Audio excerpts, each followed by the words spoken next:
Hi guys, today we'll take a look at this episode from the amazing world of Gumball. This is the 18th episode of the 4th season called Wicked, and is what I believe to be the most adult episode of the series, but not in a sexual sense, but more so because of the meaning behind it. A lot of morality is brought up and many questions are asked, leaving us with reflections about the true meaning of being evil. So if you've already liked and adjusted your posture, let's get started. The episode begins with Mrs. Robinson in the park apparently feeding some squirrels, when Gumball and Darwin appear and are surprised at this, and they remind us of the bad reputation Mrs. Robinson has, but even so they make light of it and join her. While feeding the squirrels, the atmosphere appears to be pretty pleasant and inviting, but after not much time the squirrels become very irritated out of nowhere and start attacking and biting everyone in the park. This leaves Darwin really confused, who decides to sniff the nuts and realizes they were entirely covered in coffee. Those nuts are coated in coffee! Clearly, the incident was 100% Mrs. Robinson's responsibility, but when the police arrived, she blamed the two boys entirely for the event, which was enough for Gumball to associate a sense of evil with Mrs. Robinson's character, thus beginning the main debate of the episode, where Darwin tries to convince Gumball that evil people do not exist. While paying for her actions, he explains that there are only normal people who feel unhappy with their own lives, leading them to commit bad actions. To me, this was something very interesting to hear. What Darwin implies is that everyone is objectively a good person, but for some reason they end up becoming evil or seeking something and being malicious, something that in the case of Mrs. Robinson would be happiness. To some extent this is correct, but the episode itself denies this ideology. While he was explaining that to Gumball, Mrs. Robinson tried to run over the poor Darwin, and right after, we have the beginning of a song which I believe is from Mrs. Robinson's subconscious, and she dances expressing how she loves to see other people suffer. The smell of garbage, sick animals, and any form of suffering are things she needs in order to be happy. It's not like she's unhappy with her life and wants to share this feeling with other people. In reality, she can only be happy when doing these things. She doesn't bring evil to the world. She is the personification of the evil in this world. So I ask you, is there someone like this in real life? We see many fictional figures like the Joker or the Judge from Blood Meridian who are basically the embodiment of evil itself.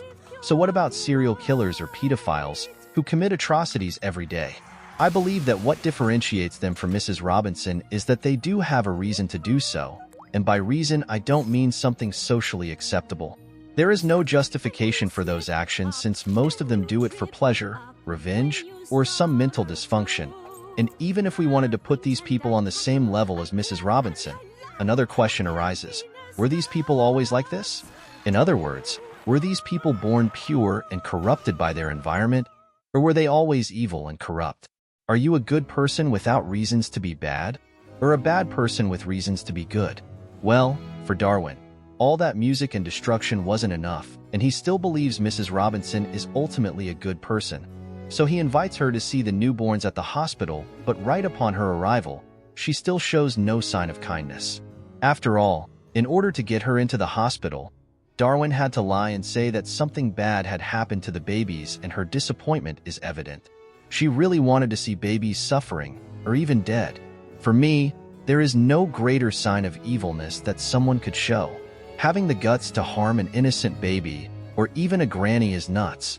Darwin goes on to say that she used to be like that, innocent and pure, and asks her to return to those origins. Nope, says here she's 70% cotton, 30% polyester, and made in the fiery pits of the underworld. And this whole scenario reminds me a lot of the question of baby Hitler and the different perspectives surrounding it. Me personally, as I said, I highly doubt I'd have the guts to kill a child, even knowing that one day he might bring sadness to more innocent people. Mrs. Robinson couldn't care less about all that, and she just goes into the room and changes the names of the babies, thus starting a fight between the parents and reminding us again that wherever she is, chaos will be there too. Darwin, still hopeful to achieve something, tries to speak her language, showing us that perhaps communication is the key to all this problem.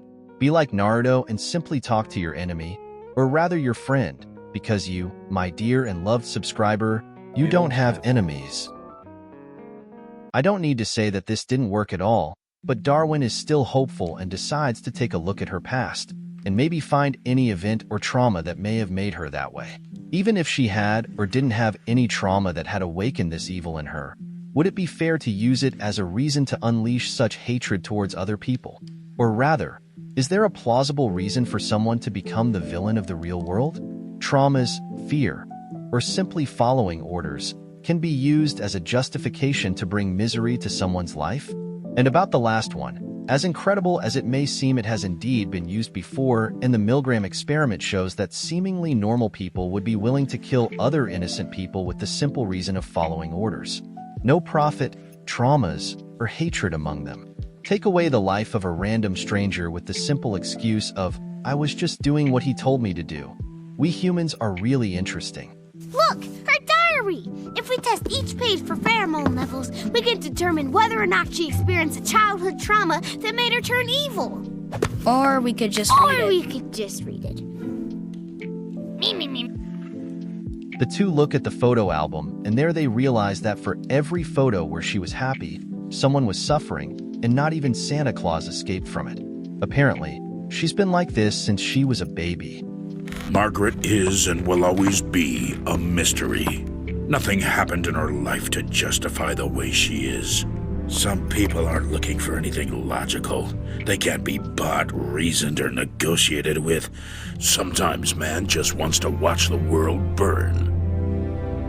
Are you saying Mrs. Robinson's a man? Now, as a last attempt to prove something, Darwin tries to show that perhaps, in a life or death situation, Mrs. Robinson would assume the role of a good person and help the poor boy who was choking to death. However, what was supposed to be just a fake scenario ended with Darwin almost dying while Mrs. Robinson grinned at him, with that stare that will always remind us how she enjoys watching other people crumble and desperately suffering for their lives. If Gumball hadn't been there, maybe he would have really died, and only after almost becoming the victim of her evils. He takes Gumball's side and accepts that there are hopeless people in this world and decides that she has to pay for everything that she had done. She needs to pay. That is the only way for her to learn. She needs to pay! For that, they decide to create a false scenario to incriminate Mrs. Robinson, and this is something I always wondered. Is it morally right to create a false evidence to incriminate someone we know is definitely guilty? To some extent I kind of believe, but I want to know your thoughts on this. And just a detail, the video is almost ending, and if you've made it this far, surely you're enjoying it. So this is just a reminder to leave a like and subscribe. It costs nothing and helps a lot. Continuing. What the two didn't count on is that she would get in the car and wreak havoc at the supermarket, destroying everything and everyone on her way, and now the two have to do something about that. At the end, the two would be incriminated, and this was the last straw for Darwin, who with all his fury, questions the world if there would be no justice in this universe. Isn't there any justice in this universe? And magically a series of tragic events happen, making Mrs. Robinson pay for everything she did. These events remind me a lot of what we call divine justice, something supernatural that will make anyone who has ever caused misery and suffering have it all turned against them in the end. The problem is, why did this justice have to take so long? Why did Darwin and many others almost have to die? The lives of parents and their children ruined, together with people who had nothing to do with it suffering so that justice would finally appear. He who asked this to a religious person, he is most likely to say that their God's timing is perfect. But for example, slavery lasted for 500 years. For half a millennia we had innocent people being treated as toys and objects, and some without even knowing why. Thieves and corrupt governmental figures enjoying the best of their lives, while honest and hardworking citizens die every day because they could not afford proper health care. We have kids starving to death, and the question remains, should we rely on this perfect justice, or simply seek it with our own hands?